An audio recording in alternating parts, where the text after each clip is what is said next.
Hoje vamos falar sobre a diferença entre usuários e traficantes, vamos falar sobre a Anvisa, vamos falar sobre o homeschooling, pouca gente sabe o que é isso, e sobre a minha querida amiga deputada Bia Kicis. É só ficar conosco.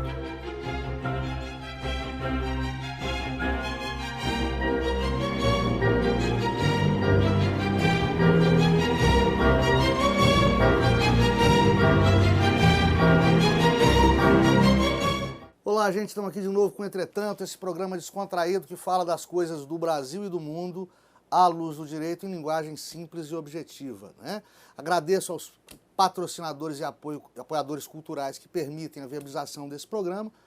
Agradeço os internautas e inscritos no canal, por favor, acionem o sininho, deem o seu like, deem o seu dislike, inscrevam-se para conseguir manter esse sonho, que é o sonho de bem informar, sem lados, sem viés ideológicos, as pessoas sobre as coisas do noticiário nacional, sobre as coisas do noticiário internacional, enfim, sobre as coisas que nos afligem, que nos afetam, que nos comovem e nos alegram à luz do direito de maneira descomplicada e simples, tá certo? Muito internauta me perguntando sobre a diferença entre usuários e traficantes. Muito internauta acreditando que a diferença entre usuário e traficante tem a ver com o peso da droga, com a quantidade de droga encontrada com o infrator por ocasião do flagrante policial. Isso é mais uma lenda urbana jurídica, dentre as muitas que a gente desmistifica no meu livro Simplifica Direito, Direito Sem as Partes Chatas, e também aqui no canal Entretanto, no meu blog, na minha coluna Entretanto. A gente procura explicar que o brasileiro muitas vezes não conhece os direitos e os deveres que possui, e muitas vezes não conhece as leis que o governam, por absoluto descompromisso dos veículos de comunicação de um modo geral, né? Nesse país de educação caótica, em informar sem deformar opiniões. Na verdade, a diferença entre usuário e traficante não é só, ou não é de jeito nenhum, às vezes, a quantidade de droga arrecadada por ocasião da prisão do infrator, né? Tanto faz para a lei que o sujeito esteja vendendo um baseado ou vendendo uma tonelada de crack, ele será traficante de idêntico modo, em ambas as circunstâncias. O que pode ser modificado é o montante da pena aplicada, né, conforme a gravidade da conduta. Mas ambas as condutas serão condutas de traficante. O legislador penal, quando criou a atual lei de tóxicos, em 2006, fez questão de frisar bastante que a figura do usuário na lei penal, ela é residual. O que é isso? Todas as condutas envolvendo drogas para a lei de tóxicos são condutas de tráfico ou análogas ao tráfico, o que, para a questão de punição, são figuras idênticas, né? São condutas de tráfico ou análogas ao tráfico. Todas as condutas previstas na lei de tóxicos como puníveis, como criminosas, vão ser tratadas pelo legislador como condutas de tráfico de drogas, ou análogos, ou semelhantes, a não ser a conduta do usuário.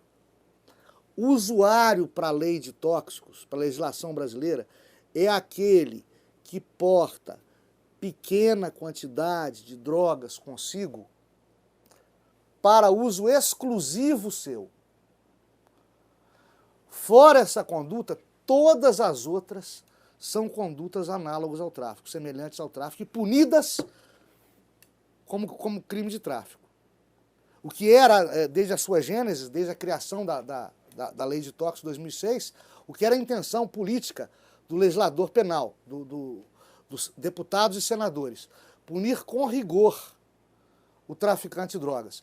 Não importa ser traficante de um baseado, não importa ser traficante de uma tonelada de crack. Depois, os tribunais superiores, com o STF à frente, minimizaram aí essa rigidez, esse rigor da lei.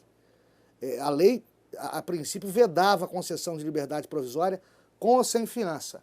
Veio o STF depois, né, na toada, os demais tribunais superiores e muitos juízes, né, dizendo que não é bem assim. Cabe liberdade provisória em tal e tal e tal caso, não importa a gravidade do delito, não importa se crime hediondo, mas a vontade do legislador estava ali. Não pode, tráfico não pode, estava na lei. Criaram a figura híbrida do traficante usuário, que é aquele traficante de pequenas porções de droga vendidas para manter seu vício. Ele trafica pequenas porções de tóxico de maneira individual para manter seu vício.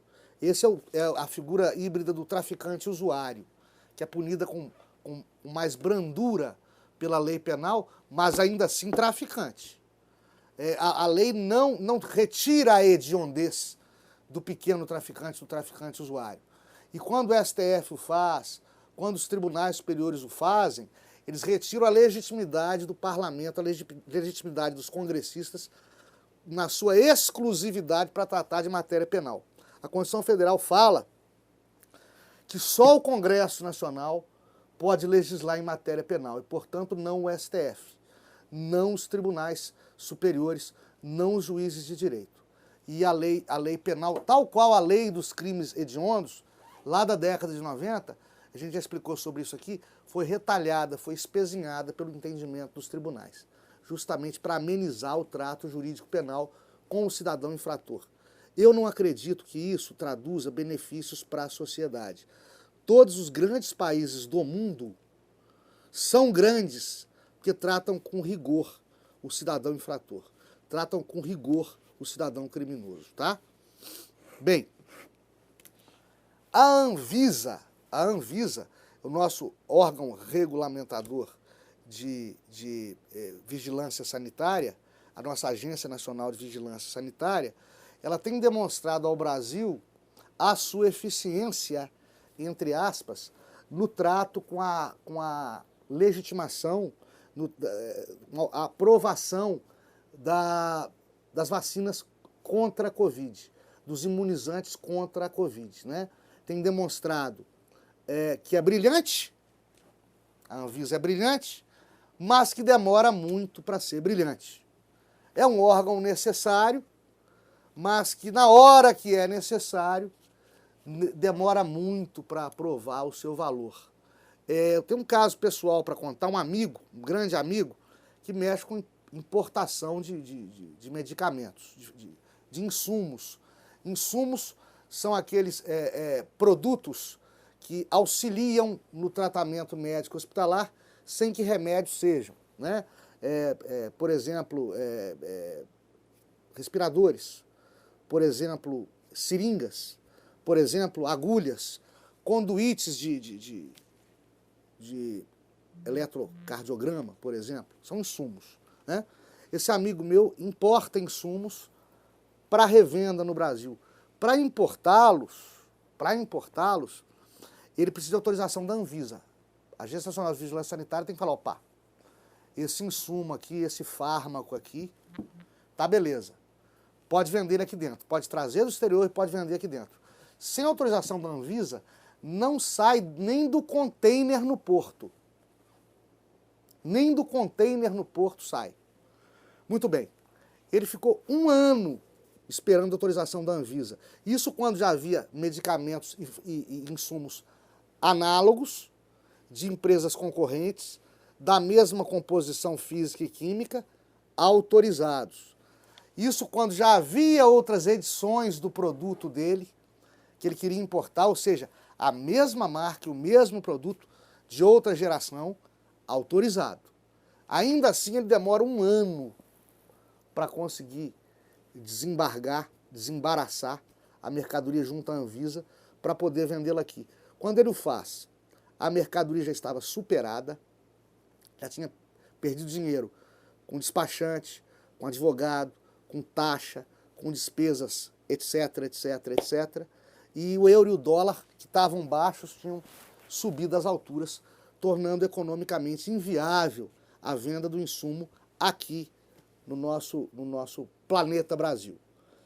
A Anvisa, gente, por mais bem intencionado que seja o órgão, por mais repleto de gente competente, que eu sei que tem, ela não consegue superar essa tradição ancestral brasileira de país burocrático, de país dos batedores de carimbo, de país dos cartórios, das sesmarias e das capitanias hereditárias.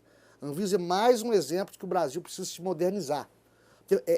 Por exemplo, inviável pensar de modo lógico por que a Anvisa tem que rever uma vacina, verificar a composição química de uma vacina que já foi verificada pelos Estados Unidos e pela Alemanha. Se passou pela Anvisa deles, o que nós temos que voltar a examinar, voltar a olhar?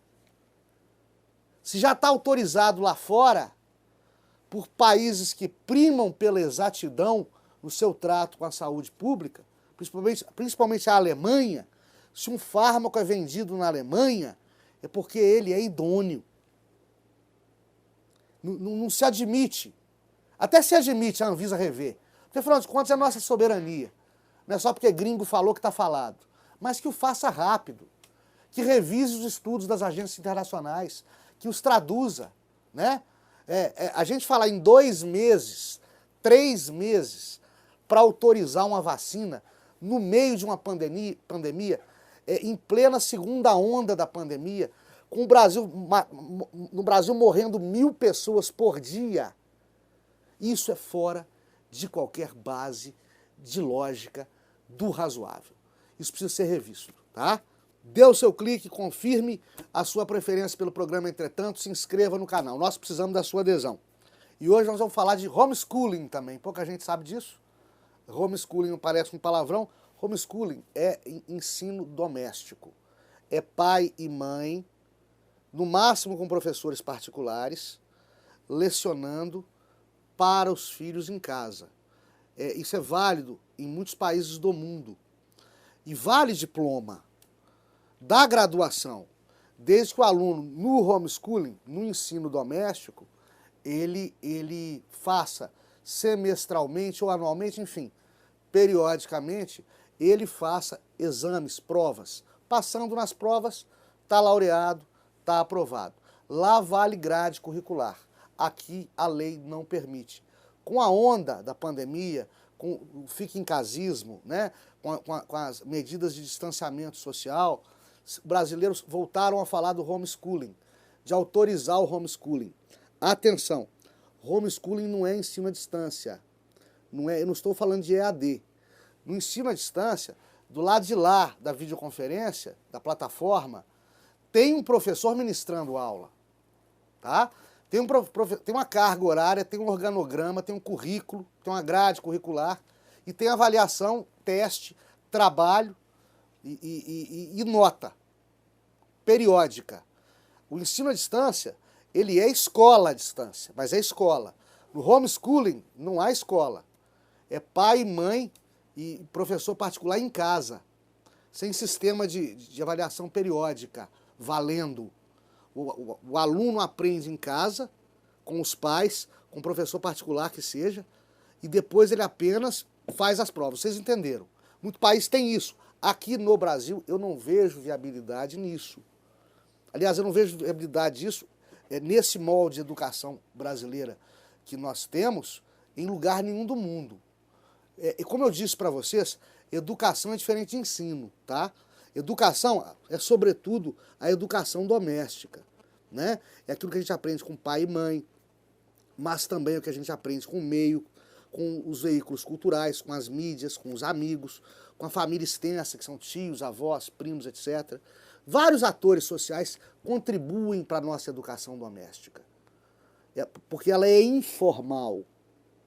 Agora, educação é tarefa pedagógica, é tarefa profissional, envolve metodologia, envolve psicopedagogia, envolve gestão de interesses de grupos, envolve ensinar o aluno a trabalhar em grupo, envolve sociabilizar o aluno, envolve distribuir as cadeiras, as cátedras, as matérias em organogramas em grades curriculares, envolve processos de avaliação objetivos e subjetivos que pai, mãe e professor particular não tem condição de dar em casa.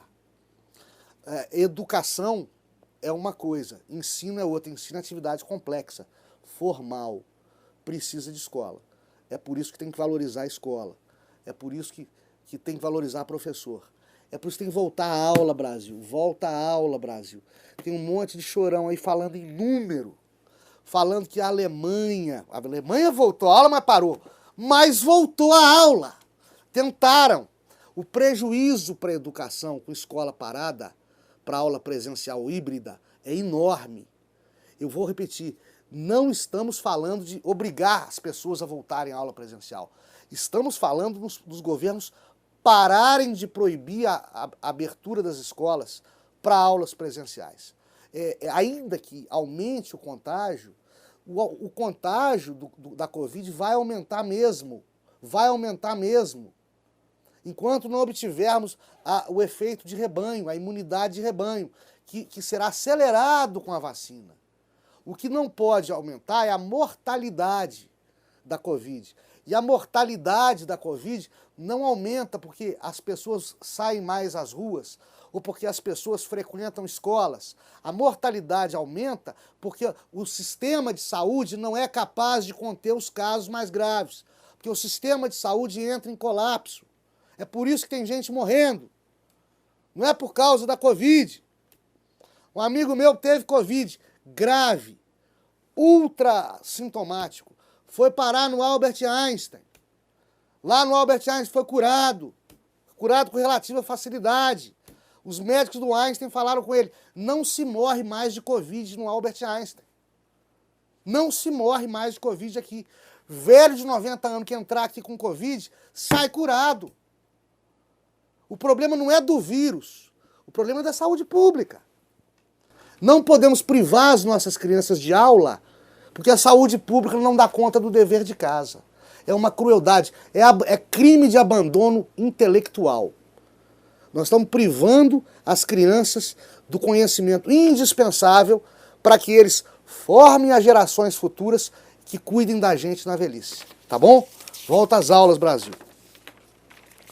Minha querida amiga deputada Bia Kicis, que nos deu a honra de participar de uma live conosco aqui no Entretanto, como componente da mesa diretora da Câmara dos Deputados, para onde ela levou o seu brilhantismo, o seu entusiasmo, o seu amor à pátria, né, a sua abnegação, a sua vontade de repor o Brasil nos trilhos.